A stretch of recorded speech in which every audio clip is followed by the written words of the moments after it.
It's the John Phillips Show. Johnny is on vacation this week, but he'll be back on Monday. It's Randy Wang here filling in. 800-222-5222 is the telephone number. 1-800-222-5222. Your emails as well at johnnydon'tlikeshow@gmail.com. And search for the John Phillips Show wherever you get your podcasts.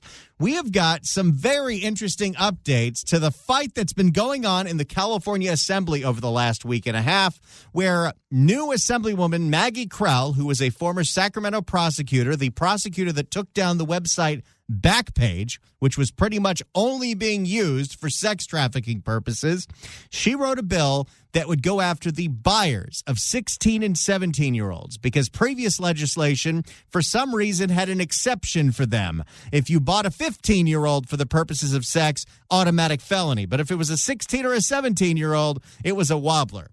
And you know the story. Nick Schultz from Glendale, the assemblyman, he killed the bill and said, no, we're not going to put that in there.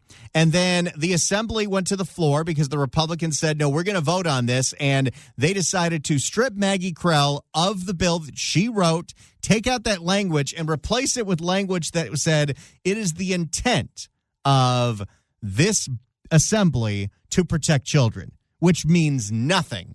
So here's a lot that's been going on in just the last couple of days. Over the weekend, the California Democratic Party started putting out ads going after the Republicans, saying that they voted against protecting children, which is the exact opposite of what happened in those hearings. Here's what's interesting. In just the last few minutes, the story has developed again because, and we'll play you the sound of Ashley Zavala's devastating report on those ads and how crass they are and just the ultimate example of ugly politics gaslighting. But according to Ashley Zavala, there is a big old walk back going right now. There's a big old whoopsie, my bad, going in the assembly as the Democratic leaders of the California Assembly are reversing course on this nonsense. This comes from Ashley Zavala on KCRA 3 on her Twitter account, Zavala A. California's Assembly Democratic leaders reverse course and add the automatic felony back into the proposal for those who buy 16 and 17-year-olds for sex. They also added Assemblymember Maggie Krell back as a co-author. Now, there is a stipulation. The new way this is written is the felony only applies in cases where the buyer is at least 3 years older than the teens. So if you are 19 years old and you pick up a 16-year-old for the purposes of sex, it's only a misdemeanor. That seems a little weird. If you're 20 and go after a 17-year-old, it's only a misdemeanor. That also seems a little weird, but I guess this is the compromise that we've come to now. And according to Ashley Zavala, the initial reason that that language was taken out to begin with, because the state Senate, which includes people like Scott Wiener, said they would kill the bill if they put in that provision to go after 16 and the purchasers of 16 and 17-year-olds. Well, we'll see what happens when this thing gets to the Senate, because this is still not even close to a done deal. But, oh, my goodness, has the drama been crazy. And that's why, even though the Assembly has already backpedaled from their horrific stance on this for now, we got to let you know what they did over the weekend. Because what they did over the weekend is unbelievable. Not only taking an indefensible stance. You know how we love to talk about 80-20 issues where 80% of the population believes one thing, but you're supporting the 20% position? This is like a 99-1 or a 99.999 to 0.1. Who among the constituency, not the electeds, but who among the constituency, who among California voters supports the idea of lesser punishments for people that purchase 16 and 17-year-old children for the purposes of sex? Unless you're the actual perpetrators themselves, I don't see who's supporting that position. But let's hear Ashley Zavala's incredible report that I think may have been instrumental in the about-face that we're seeing today. What Ashley Zavala does impacts what goes on in the state of California. We are very lucky to have her, and KCRA 3 better keep her for as long as they can because she's way too good for that market. But we need her. So keep her.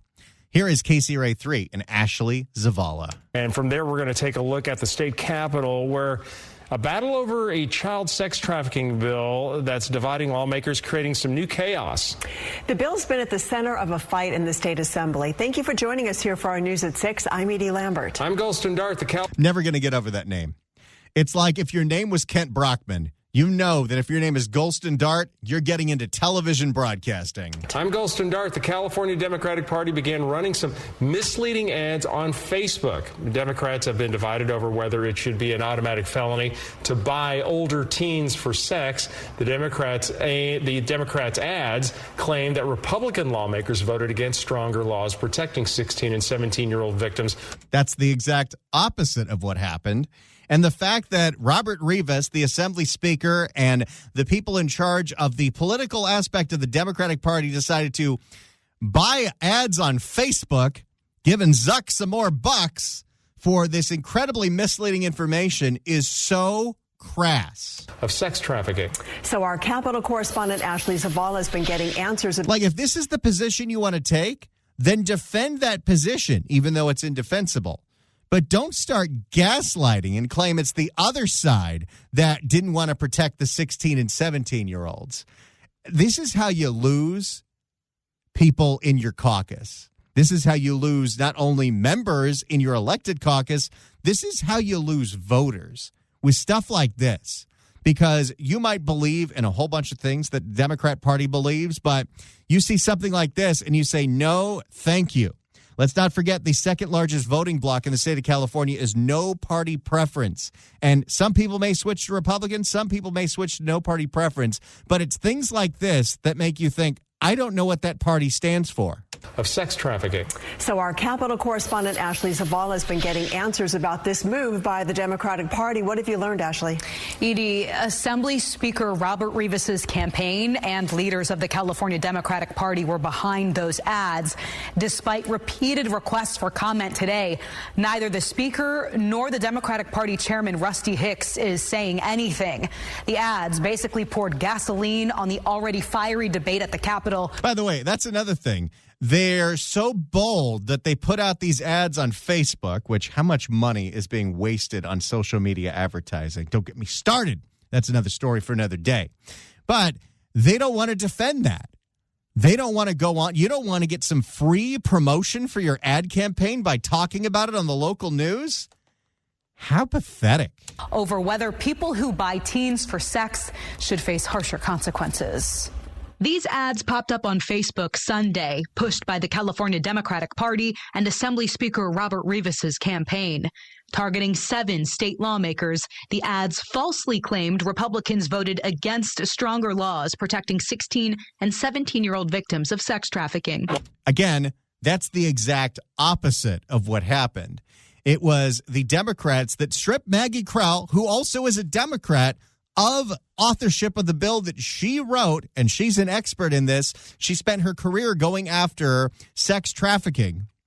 They ripped out the language that said it would be an automatic felony for the purchase of 16 and 17-year-olds, and they replaced it with, we intend to protect 16 and 17-year-olds, which doesn't mean anything. And it wasn't just Republicans that voted against that. It was Maggie Krell and 2 other Democrats. So are they also against it? This is like the disgusting politics that you hate to see.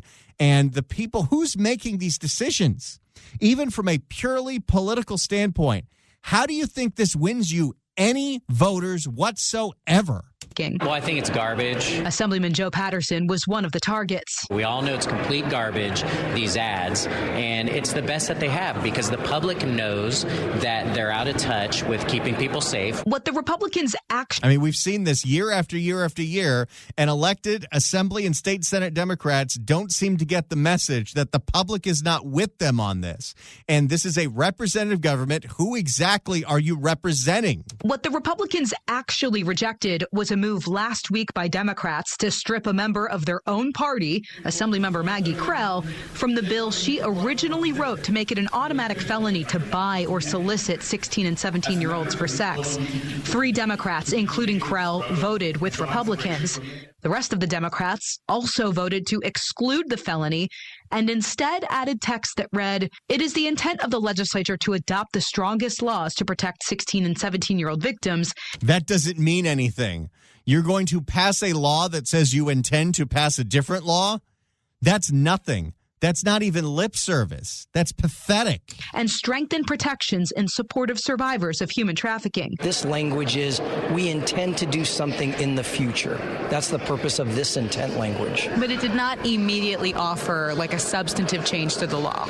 No. Progressive Democrats have been hesitant to support the automatic felony for how it could impact 18-year-olds in LGBTQ or interracial relationships with 16 and 17-year-olds. But this is specifically the way it was written by Maggie Krell, who again was a career prosecutor who knows something about the law, was for commercial sex. This isn't some, I'm dating somebody, I'm 18 and I'm dating a 17-year-old. No, this is for, and you can't even use you could use the term, prostitution, but these are victims of sex trafficking.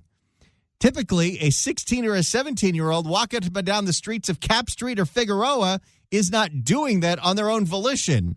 There's someone forcing them to do that. And you want to enable that process? What is so wrong about going after the purchasers of this? And the whole idea that this disproportionately targets members of the LGBTQ caucus, that's weird. And also a really ugly stereotype about the people you think you're protecting here. Democratic State Senator Scott Wiener posted on Blue Sky. Oh, yeah, Scott Wiener's too afraid to be on Twitter now. Democratic State Senator Scott Wiener posted on Blue Sky, sending an 18-year-old high school senior to state prison for offering his 17-year-old classmate $20 to fool around isn't smart criminal justice policy. That's a really, really weird anecdote. And by the way, that's also awful. Why does Scott Wiener think that's okay? Okay, Scott Wiener thinks that all prostitution should be completely legal. Some people have that viewpoint. Heck, it's legal in parts of Nevada. It's legal in Tijuana. But when we're talking about minors, what exactly is Scott Wiener advocating for here? It's really bizarre. Sending an 18-year-old high school senior to state prison. I mean, you got to remember, this is the guy that authored the bill that passed that made it difficult for police to go after anyone that's street walking because he said it unfairly had law enforcement targeting the trans community. It is a very, very, very strange club up there in Sacramento, but we put these people here. And every 2 years, we have an opportunity to replace a whole bunch of them, and maybe it's time to rethink. You look at Glendale, you look at Nick Schultz. That guy does not get another term after what he did. And sure, now he's making an about face. Now he's apologizing. Well, he's not apologizing, but now they're putting the language back in the bill with other stipulations.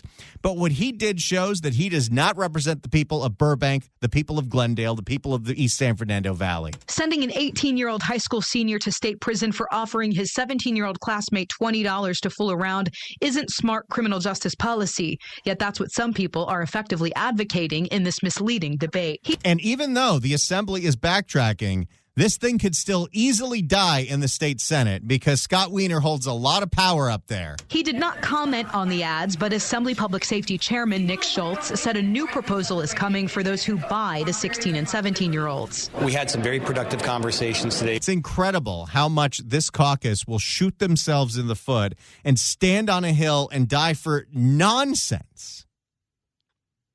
Who do they think they're protecting in this? What constituency is pro-purchasing 16 and 17-year-olds for sex? We had some very productive conversations today with the Speaker, with my joint author, Assemblymember Wynn, and with Assemblymember Krell.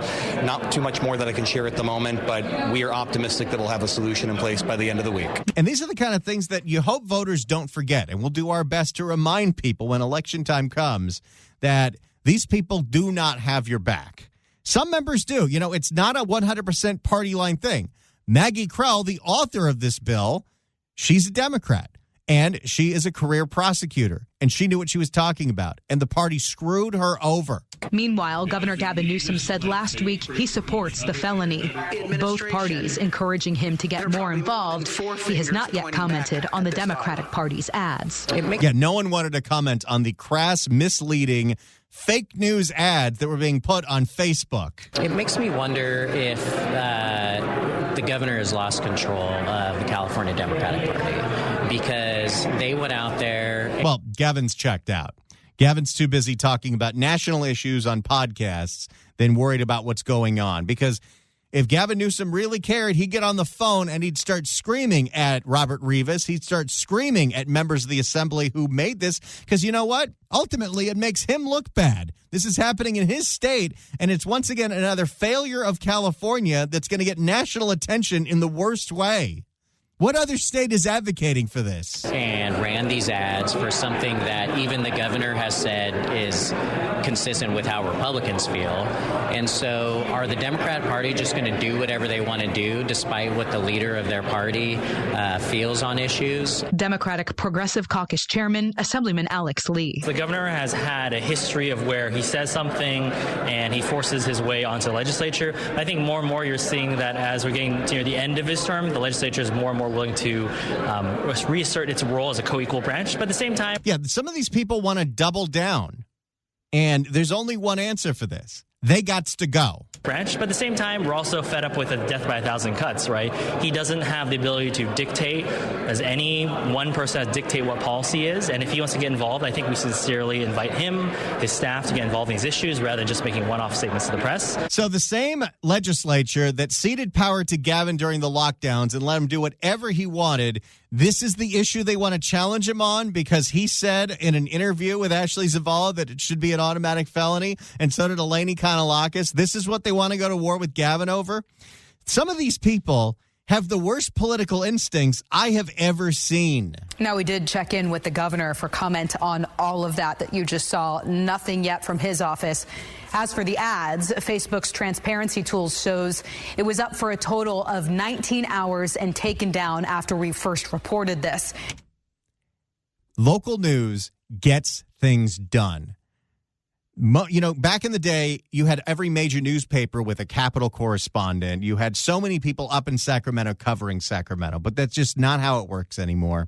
But Ashley Zavala, there are a few others that are great too. Eitan Wallace does good work. Ashley Zavala is just a class above everybody else, and things change when she gets a story out there. When you go back to Shannon Grove's original bill that was going to go after the traffickers, the only reason that one didn't get killed in committee was Ashley Zavala asking Gavin Newsom about it at a press conference. And that got people to pay attention to it. She is doing a service every single day to this state, and she shows you what the power of local journalism can be. It's to be seen now if the California Republican Party retaliates. And they did. And then that's why we see some backtracking. It's Randy Wang here. Hey, how about this, everyone? 790 KABC welcomes Herb Alpert and the Tijuana Brass to the Dolby Theater on November 14th. Tickets are on sale now at Ticketmaster.com, but right now, caller number 9 at 1-888-790-5222 gets a pair of tickets to the show. Tickets furnished by Live Nation. Good luck dialing. Let's go to Dale in Long Beach. Dale, hello. Hey, Randy, they're protecting Gavin Newsom from not having to sign that bill. If that bill ever hit his desk, I don't think he would sign it. Well, if he doesn't sign it, he definitely will never be able to run for president. I'll tell you that very much, because that'll be the first ad. First, it'll be high-speed rail, and then it'll be Gavin wants people to buy 16 and 17-year-olds for sex. Thanks so much for the call. In the town of Orinda in the East Bay, neighbors are getting sick and tired of all the burglaries. In fact, in just the last couple of years, there have been over 100 burglaries, and Orinda is not a big place. Let's see what the population of Orinda is. Orinda, California population. I don't think it's much. 19,000. It's a population town of 19,000 in Contra Costa County, and they've had over 100 residential burglaries in just the last year or two. That's why some neighbors have banded together and said, you know what? We can wait for the city to help us with more surveillance on our streets, or we can band together and we can buy license plate reading cameras ourselves and share the data with the local police. And that's exactly what's going on now. For more, here is ABC 7 in the Bay Area. Caught on camera, you're looking at footage from home burglaries in Orinda, and people who live here are taking action. A group of neighbors paid for and installed their own license plate reader cameras. ABC 7 News reporter Luz Pena spoke to the mayor of Orinda about it as the city council gears up to vote tomorrow on expanding the city's own camera program. Could use some of those in front of the antique shops that keep getting hit. 4 a.m. on April 18th, 2025. Multiple angles captured several men trying to break into a home in Orinda. This is one of many incidents that have residents here on edge. This is something that's very concerning to us, whether we're home or not home. There in our town has actually been, home invasion robberies where people were held at gunpoint, and this has just got to stop. They'll come in on foot after scoping out the situation, and they'll just take what they can and get out of here. It happened to Evan Dreyer. That is horrific. It happened to Evan Dreyer last January while his family was away. Multiple men burglarized his home. The baby monitor capturing the frightening moments. That's a scene. The baby monitor shows you what they did.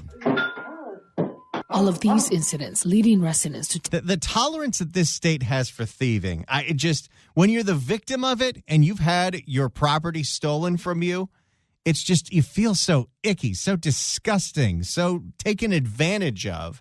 And we keep giving pass after pass after pass for people that decide it's okay to steal from others.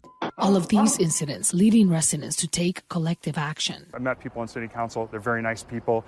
It was not a top priority for them. It was for us. 30 Orinda. I love this. I love when neighbors realize, I love the idea of it. I love that neighbors band together and they're like, we're going to put up our own security. I hate that they have to do this. Because isn't this the kind of thing that the government in Orinda should be worrying about? It's not a big town. This should be priority one. 30 Orinda families in the Knickerbocker neighborhood band together to install 2 license plate reader cameras. So you guys decided to take action. We did. We decided to take action in our neighborhood, and this is our first camera that we installed. So it's on the corner, you can see, of a key intersection. The solar panel cameras are strategically placed. Any car that comes up this road, we get a license plate reading them. So this is one of the 2 entrances of the neighborhood. So with just these 2 cameras, we can cover over 200 families. Wow. That's pretty darn efficient. They couldn't get the city to pay for this? They had to do it themselves, though? Each family paying about $400 for the 2-year contract. Together, they're paying... That's not bad. For that kind of peace of mind, that's less than what some HOAs are. Together, they're... Way less. What am I talking about? Together, they're paying $11,300. Right now, who has access to the data from these cameras? All the police departments in the Bay Area. We can't... Maybe that's what we need to do, where you know how they have these incredible charities like the LAFD Foundation, where you can donate gym equipment and refrigerators and things to the firefighters that have to live in fire stations because the budget doesn't allow them to purchase things for themselves, but they're living there on call waiting for a fire to happen. Maybe we need to start a campaign where we take the wealthiest among us to start donating all of this surveillance equipment to their local police, whether it's in Orinda, it's in Los Angeles, or it's where you definitely need it in the city of Oakland. Who else do we go call? Superman? But I do love the idea. We know how short these police budgets are. You know, the procuring process for cameras like this could take forever when you go through the government. How many times did Sheng Tao say those flock cameras are coming? We're going to install them any day now. Absolutely. Absolutely. These neighbors said, all right, we're just going to buy them ourselves. And, at $400 a pop, putting a camera that is one of the 2 ways in and out of that neighborhood, that's pretty darn brilliant. So for the wealthy among us that are listening out there, maybe we got to find a way to do this through some kind of charity so you could write it off on your taxes. But we should totally start a nonprofit that donates cameras like these to the local police so we can put them up in your neighborhood. We contacted both the Contra Costa County Sheriff's Department and Orinda's Police Department. Both declined interviews. But during the April 15th City Council meeting, Orinda Police Chief Anthony Rossi broke down the city's latest crime data, confirming 108 residential burglaries from 2020 to 2024. Yeah, that's a lot for such a small town. These residents believe crime has... Unfortunately, Orinda is very close to Oakland. It's wild, wild west out here. These residents believe crime has gone down in their neighborhood since these cameras went live in July of 2024. What have you noticed in the last 8 months since you've had these cameras installed? We're not seeing nearly the amount of incidents, and it's literally changes in last July. That's incredible. Just by putting up these cameras in this cul-de-sac neighborhood where it's only got 1 entrance, 1 exit, Well, there you go. Well, 2 entrances, 2 exits. There you go. The burglars are avoiding that neighborhood and they're going somewhere else. Now we just had these things everywhere. And apparently these cameras are way more effective than you think, considering how many stolen cars are out there. But it's something. These residents are not the only ones taking action. According to the latest City of Orinda report, residents in this city have installed more cameras than the actual police department. This isn't something the residents should have to do, but good on them for doing it. Residents have installed at least 12 license plate reader cameras, the police department 7, and he's set to install 2 more. When there's lots of different neighborhoods are coming to the same conclusion, that's where a government solution starts to make a lot more sense, especially when we're talking about a cost that $2,500 to $3,000 per camera per year. This is not something that's going to break the budget. We wanted to see how much. Yeah, this doesn't cost a whole lot, especially when you're talking about a small place like this. Now, when you have large, huge metropolises, it can be very expensive to implement all this, but this also shows you the contracting process, the bidding process for programs like this, how they are so bloated. We wanted to see how much Orinda is spending in public safety. Out of the city's $16.8 million budget, the city spends $5.8 million on the police contract. The city manager said they have 14 sworn positions. We asked the mayor about the police department. How many officers are out there normally? We have 2 officers that are assigned to Orinda, but we also have a mutual aid agreement with neighboring communities so that in the event it's needed, other officers can assist. Yeah, we're going to need more than that. And in the meantime, let's pay for some more of these cameras. Because if we've got the evidence right there, maybe we can use it. We've seen in San Francisco, SFPD crediting these cameras and the drones and everything they have right now, all this active surveillance, to making a huge cut in crime, where car break-ins are at levels they haven't seen in 20 years. And that's not just juking the stats, because the incredible reporters at ABC7, they went to the glass company, and the glass repair shop said, yes, we're losing a lot of business, which is a good sign for the city. Not so good for that guy, but maybe they should transition into replacing doors that get slammed into by Kias. So I'd like to see the city council prioritize cameras over some of the more wasteful things that are just looking nice or decorative, or signs or things like that. Julie is talking about the Welcome to Orinda sign project. The project is set to cost about $300,000. See, here's the thing. This is a very small scale. This is a very small town, but you have a project that's going to cost $300,000 to replace the sign that says "Welcome to Orinda." How many of these cameras could you build and could you buy and service for that cost? The project is set to cost about $300,000. The sign itself, $60,000. I don't think $60,000 for a sign? I don't think the budgeting over the sign impacts our public safety budget. I think they're 2 different items. Is there something wrong with the current sign? Yes, it needs to be replaced. See, this is where city government forgets what they're there for. Public safety is priorities number 1, 2, and 3. Making sure your residents aren't burglarized is way more important than getting a new sign that says, "Welcome to Orinda." The 2-year contract for these cameras is set to expire in 2026. These residents want the city to take them over. We haven't made a decision yet as a full council as to whether or not to take on that bill. I think they should. They should definitely anticipate this. And when those come up, this is something they could do something about. The mayor said that neighborhood is already covered by the city cameras, even though they wouldn't specify where the cameras are. What's your message to these residents who are concerned and they're having to install these cameras, and they were hoping that the city was going to do something, and since the city didn't, they just did it themselves? Thank you for bringing your concerns to our attention. We heard you loud and clear. The Orinda City Council. That was a little condescending. The Orinda City Council is now set to discuss adding 15 license plate reader cameras during their May 6th council meeting. Neighbors view this as an initial win. We don't have to wait for the city in order to take action, and that's what we did. Luz Peña, ABC7 News. I don't like that we have to do this, but I appreciate neighbors banding together, taking initiative. If the city is moving too slow to put up these cameras that can massively cut down on residential burglaries and robberies, they bought them themselves. Shouldn't have to do this, but maybe doing that will make the government look bad, and government doesn't like to look bad. So maybe now they're actually going to get things ordered and start buying these cameras for themselves. It's Randy Wang here. If you'd like to email us, you could do so at johnnydontlikeshow@gmail.com. Will writes in and says, for $300,000, I think the new welcome signs to Orinda should include the line, unless you plan to break into our homes. That's pretty good. I want to move to Turlock, which has been having a very interesting battle between the city council, the mayor, and a homeless shelter that needed the city of Turlock to write a letter of appreciation and donate $1 for that shelter to receive a grant for hundreds of thousands of dollars to stay open.